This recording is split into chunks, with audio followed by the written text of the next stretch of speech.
with 2 years in the rear view, what's been your biggest takeaway from getting Sunday Today? Well, first of all, that I've had the support of NBC to do this, because when the idea came up to do a version of the Today Show on Sunday that didn't really look anything like the versions on Monday, Tuesday, Wednesday, Thursday, Friday, or Saturday, that was a little bit of a leap for them. So I have to say, NBC has stood with me through 2 years and allowed me to do this and given me this space.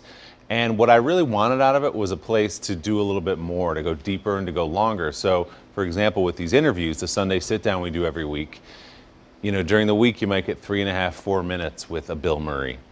But on our show you get 7 or 8 minutes with Bill Murray, which still doesn't sound like much, but in TV time, as you know, that's a lot of time. And now we've even broadened it out further with the podcast. So I think for me, to have the power of the Today Show brand combined with the ability and the support to do something different has been everything I dreamed it would be. If you can go back to your first day, which is a funny thing to do, what do you remember from that time? What were you feeling? I remember feeling like, I think this is going to be good, but it's that thing where you have no idea if the millions of people watching are going to accept what you're doing, because it is a little bit different. So when you turned on 2 years ago for the first time, Sunday Today, there was a different guy sitting there. The set looked a little bit different. The guests were people you hadn't really seen before. It was a very different show. So for the audience to trust you and come along on this for 2 years has been incredibly gratifying. So I remember, you know, obviously your first show, you have a little nerves because you're stepping off a ledge in some way, but I did have the confidence thinking we've done something not just different, anybody can do something different, but I think good and different, and to have that validated by our audience and again supported by NBC has been huge. How long have you been with Today proper?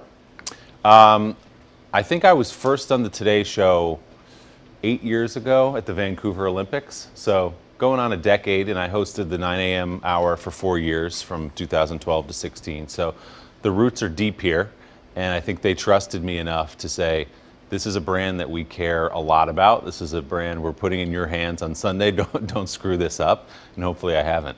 Do you remember from those early days a piece of advice that somebody gave you that has stuck out that you retain to this day? It's a total cliche, but it's be yourself. Don't sit in that chair and try to be the person that you're replacing for the day. Don't sit in that chair and do some version of the Today Show that you think you're supposed to be doing.